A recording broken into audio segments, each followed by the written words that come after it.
بسم اللہ الرحمن الرحیم الحمد للہ والصلاة والسلام علی رسول اللہ اما بعد۔ معلم القرآن کے کورس میں نئے آنے والی طالبات کو بھی ہم خوش آمدید کہتے ہیں۔ ہم نے اپنے پچھلے درس میں یہ بات پڑھی تھی کہ قرآن مجید کے وہ الفاظ جو اردو میں بھی استعمال ہوتے ہیں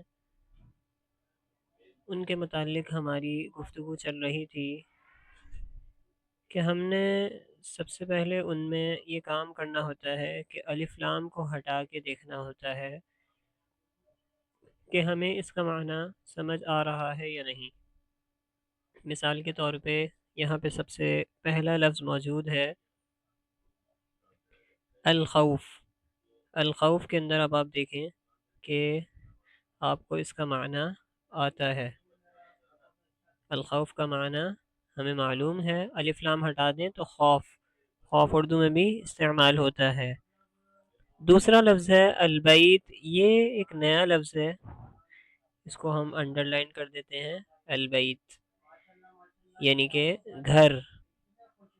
الاجر، الف لام ہٹا دیجئے، اجر، اجر لفظ اردو میں بھی استعمال ہوتا ہے کہ نیکی کا اجر ملتا ہے، نیک کام کرنے چاہیے۔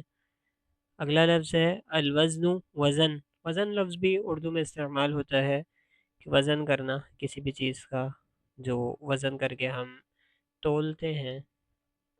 قیامت والے دن بھی جو ہے وہ میزان قائم ہوگا اور نیکیوں اور برائیوں کو تولا جائے گا۔ العالم، عالم لفظ بھی اردو میں استعمال ہوتا ہے، علم والا، جس کو اللہ رب العالمین نے علم دیا ہو، دین کا علم دیا ہو خاص طور پہ، اس کے لیے لفظ استعمال ہوتا ہے کہ یہ عالم ہے۔ المسکین، مسکین یعنی وہ شخص، اردو میں بھی یہ لفظ استعمال ہوتا ہے لیکن مسکین جو ہے وہ ہمارے معاشرے میں عجیب سی تعریف اس کی رائج ہے، یا لوگ سمجھتے ہیں کہ جس کی ماں کا انتقال ہو جائے تو وہ مسکین ہو جاتا ہے، حالانکہ ایسا نہیں ہے، بلکہ مسکین تو وہ شخص ہوتا ہے کہ جو کماتا ہے لیکن اس کی کمائی اس کی ضروریات کو پورا نہیں کر پاتی۔ مثال کے طور پہ اس کے گھر کا خرچہ 50,000 ہے تو وہ 40,000 کما رہا ہے، یا اس کے گھر کا خرچہ 1,00,000 ہے تو وہ 80,000 کما رہا ہے، تو اس کی ضروریات پوری نہیں ہو پاتی، تو ایسے شخص کو مسکین کہا جاتا ہے۔ الارض، ارض بھی ہمارا نیا لفظ ہے، اس کو بھی ہم انڈر لائن کر لیتے ہیں کہ ارض کا معنی ہوتا ہے زمین۔ اچھا، اس کو آپ انگلش کے ساتھ دیکھیں تو یہ ہو بہو وہی لفظ ہے، ارتھ جسے کہا جاتا ہے، تو اس کو بھی ارض، دونوں ایک ہی لفظ ہیں، اس کو آپ انگلش سے یاد رکھ سکتے ہیں۔ الجمال، جمال لفظ بھی اردو میں استعمال ہوتا ہے کہ حسن و جمال، یہ شعر و شاعری میں کافی لفظ استعمال ہوتا ہے یعنی خوبصورتی۔ القلیل، قلیل یعنی تھوڑا، یہ بھی غالباً نیا لفظ ہے، اردو میں استعمال نہیں ہوتا۔ کثیر، کثیر لفظ استعمال ہوتا ہے کثرت یعنی کسی چیز کا زیادہ پایا جانا۔ الفریق یعنی گروہ۔ اچھا، اب ہم کچھ نئے الفاظ ہمارے بڑھتے جا رہے ہیں، تو ہم نے پہلے بھی یہ گفتگو کری تھی کہ معلم القرآن کتاب یقیناً آسان کتاب ہے اور آپ کو آسان طریقے سے قرآن مجید کا ترجمہ پڑھنا سکھا دیتی ہے، لیکن اس کا معنی یہ بالکل نہیں ہے کہ آپ کو محنت نہیں کرنی پڑے گی، آپ کو کچھ یاد نہیں کرنا پڑے گا، یا آپ جو ہے بس اردو میں جیسے لفظ استعمال ہوتے ہیں سارے کے سارے وہی لفظ آئیں گے، نہیں، وہ عربی ایک الگ زبان ہے، اردو ایک الگ زبان ہے۔ یہ تو اللہ رب العالمین کی مہربانی ہے کہ عربی زبان میں بہت سارے لفظ ایسے ہیں جو اردو میں بھی استعمال ہوتے ہیں، یہ تو اللہ تعالیٰ کا ہم پر احسان ہے، لیکن بہت سے ایسے لفظ بھی تو ہیں نا جو نہیں ہوتے، تو اس کو ہمیں یاد کرنا پڑے گا، تو ہمارے یہ لفظ آگے بڑھتے جا رہے ہیں، تو اس کو اللہ کے خاطر جو ہے وہ یاد کیجیے کہ میں اللہ کے کلام کو سیکھنے کے لیے اب اس پر محنت کروں گی۔ یقین جانیے جب ہمارا یہ رویہ ہو جائے، آج یقین جانیے میں حیران ہوتا ہوں، کبھی کبھی لوگ اپنے یہاں پورا پورا دن گزار دیتے ہیں اور ان سے اگر پوچھا جائے کہ کوئی اللہ کی بات کی تھی کوئی اللہ کے رسول کی بات کی تھی، کچھ آپ نے سیکھا یا سکھایا؟ تو ہم زیرو ہوتے ہیں، ہم سمجھتے ہیں کہ بس سیکھنے اور سکھانے کا عمل تو بچوں کے لیے ہے، بس بچوں کو پڑھائیں، ہم بچوں کو پڑھا رہے ہیں کافی ہے۔ آپ کو موسیٰ علیہ السلام کا واقعہ یاد نہیں ہے؟ اللہ کے کتنے بڑے نبی تھے، اولو العزم رسولوں میں سے تھے۔ نبی ہونا فضیلت، پھر نبیوں میں رسول ہونا اور بڑی فضیلت، پھر رسولوں میں اولو العزم یعنی 5 بڑے بڑے رسول، اولو العزم جو رسولوں میں سب سے افضل ترین ہے، یعنی عیسیٰ علیہ السلام، موسیٰ علیہ السلام، ابراہیم علیہ السلام، نوح علیہ السلام، اور محمد الرسول اللہ صلی اللہ علیہ وسلم۔ یہ پانچوں کے پانچوں تمام کے تمام رسولوں میں افضل ترین ہیں، اور ان پانچوں میں ابراہیم علیہ السلام اور محمد صلی اللہ علیہ وسلم یہ دونوں افضل ہیں، اور محمد رسول اللہ صلی اللہ علیہ وسلم ساری انسانیت میں سب سے افضل ترین ہے۔ تو یہ موسیٰ علیہ السلام جن کے پاس تورات ہے، اللہ کی طرف سے کتاب نازل ہوئی ہے، اللہ کی طرف سے ان کے اوپر وحی آتی ہے، جب انہیں پتہ لگتا ہے کہ ایک بندہ ایسا ہے جس کے پاس علم ہے، یہ اس کے پاس چلے جاتے ہیں سیکھنے کے لیے۔ بہرحال طویل واقعہ ہے، میں واقعے کی طرف نہیں جانا چاہتا، صرف یہ بات کہنا چاہتا ہوں کہ ہم یہ بات کیوں سمجھتے ہیں کہ بس میں نے جو سیکھ لیا وہ کافی ہے۔ اللہ کے نبی صلی اللہ علیہ وسلم کو یہ دعا نہیں سکھائی گئی کہ رب زدنی علما۔ کوئی دعا آپ کو یہ نہیں ملے گی کہ اللہ کے نبی سے کہا گا یہ زیادہ مانگو، مال اور مل جائے، مال اور مل جائے، دکانیں اور مل جائے، گاڑی اور مل جائے، فلاں چیز اور مل جائے۔ یہ زیادتی نہیں مانگی گئی۔ اللہ کے نبی نے تو کہا تھا کہ مجھے اتنا بس مال مل جائے کہ جو میرے لیے کافی ہو، قوت کے الفاظ ہیں۔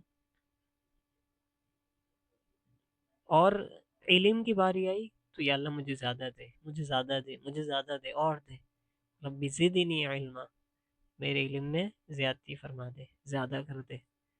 ہم علم سے اتنا دور کیوں ہیں؟ اس علم سے محبت کیجیے، یقین جانیے یہ علم آپ کو بہت لذت دے گا، بہت مزہ دے گا، یہ بہت بڑا ایک رزق ہے اللہ رب العالمین کی طرف سے۔ جس کو یہ رزق مل جائے وہ یقین جانیے اسے روح کی غذا مل جاتی ہے۔ بہرحال ہماری بات تھوڑی سی طویل ہو گئی، بات میں صرف کر رہا تھا کہ الفریق نیا لفظ ہے، اس کا معنی گروہ ہے۔ الامام امام اردو میں بھی استعمال ہوتا ہے، العبادت عبادت، الف لام ہٹا دیجئے، عبادت ہم اللہ تعالیٰ کی کرتے ہیں، گولتا کے متعلق ہم گفتگو کر چکے ہیں، اس کو لمبی تا سے تبدیل کر دیجئے، عبادت اردو کا لفظ بن جائے گا۔ الطلاق طلاق، طلاق جو ہے وہ مرد اور عورت جو ہے وہ اگر صحیح طریقے سے زندگی نہ گزار سکیں شرعی حدود کے اندر رہتے ہوئے تو طلاق اللہ تعالیٰ نے ایک آپشن رکھا ہے، لیکن ایسا آپشن رکھا ہے کہ اگر بندہ طلاق دینا سیکھ جائے تو یقین جانیے 100 میں سے 98% لوگوں کی طلاق ہو ہی نہیں۔ یہ ایک ایسا موضوع ہے، میرا دل چاہتا ہے کہ ہر بندے کو میں یہ بولتا ہوں لازمی طلاق دینے کا طریقہ سیکھ لیجئے۔ اللہ کرے کہ ساری زندگی میں آپ کو نہ آپ کے گھر میں نہ آپ کے خاندان میں کسی کے ساتھ یہ معاملہ ہو، لیکن اس کا طریقہ ضرور آنا چاہیے۔ اللہ تعالیٰ نے جو شرائط رکھی ہے نا، اس میں کوئی اختلاف نہیں ہے، ہم فوراً اختلاف میں پڑ جاتے ہیں 3-1 ہے یا 3-3 ہے، جس میں اختلاف نہیں ہے طلاق دینے کے طریقے میں کوئی اختلاف نہیں ہے۔ ایک بندہ جو ہے وہ غصے میں آ گیا، وہ طلاق دے سکتا ہے؟ نہیں، شریعت نے اجازت ہی نہیں دی۔ شریعت نے کہا ہے کچھ اصول اور ضابطے مقرر کیے ہیں کہ پہلے تم ان باتوں کا انتظار کرو، جب یہ دن گزر جائیں اس کے بعد جو ہے وہ تم ایک طلاق دو گے، پھر اس کے بعد تم 1 مہینے تک انتظار کرو گے، پھر اس کے ساتھ جو ہے وہ اپنی بیوی کو بھی ساتھ رکھو گے۔ مقصد یہ بہرحال 3 مہینے تک بلکہ ساتھ رکھو گے۔ تو بہرحال جب یہ الفاظ آتے ہیں تو دل چاہتے ہیں ان کے اوپر گفتگو ہو جائے تھوڑی سی۔ اللہ رب العالمین ہمیں ان قسم کی چیزوں سے محفوظ رکھے اور ہمارے گھروں کو سلامت رکھے۔ آگے ہے الرحمت، رحمت لفظ ہے، اردو میں بھی استعمال ہوتا ہے۔ اس کے بعد ہے الزوجہ، زوجہ کہتے ہیں بیوی کو، اگر یہ تا کے ساتھ آتا ہے زوجتن یا الزوجتو تو یہ بیوی کو کہا جاتا ہے۔ النسب، نسب، نسب کہتے ہیں نسب نامہ، اردو میں بھی استعمال ہوتا ہے کہ تم اپنا نسب بتاؤ، یعنی ان کے والد کون ہیں، وہ بتاتے ہیں میں فلاں فلاں فلاں کا بیٹا ہوں۔ الشہید، شہید گواہ کو کہتے ہیں۔ یہ نئے الفاظ ہیں، ان پہ آپ چاہیں تو نشان لگا لیجئے۔ شہید نیا لفظ ہے، نصب تو نیا لفظ نہیں ہے، الزوجہ نیا لفظ ہے، اس کو آپ نشان لگا لیجیے۔ الضعیف، ضعیف کمزور کو کہتے ہیں، ضعیف اردو میں بھی استعمال ہوتا ہے۔ الصیام روزہ، الصیام نیا لفظ ہے، اس کو یاد کر لیجیے، الصیام روزہ۔ القوی، قوی ہونا، طاقتور ہونا۔ الطول، طول لمبے کو کہتے ہیں۔ والعرض، چوڑائی کو کہتے ہیں، العرض چوڑائی کو کہتے ہیں۔ الاسراف، اسراف نہ کرو، اسراف اردو میں بھی استعمال ہوتا ہے، حد سے بڑھنا، کہ وضو میں پانی میں اسراف نہیں کرنا چاہیے، زیادتی نہیں کرنی چاہیے۔ تو یہ نئے الفاظ ہیں، ان کو یاد کر لیجئے۔ العاقبہ، عاقبت انجام کو کہتے ہیں۔ النعمہ، نعمت اردو میں بھی استعمال ہوتا ہے۔ جاہلیہ، جاہلیت آخر میں تا کو لمبی تا سے بدل دیں۔ الشریعۃ، شریعت۔ خطا، خطا غلطی کو بولتے ہیں، خطا ہو جانا۔ الاتباع، اتباع یعنی پیروی کرنا۔ المیت، میت اردو میں بھی استعمال ہوتا ہے۔ الحی، زندہ ہونا۔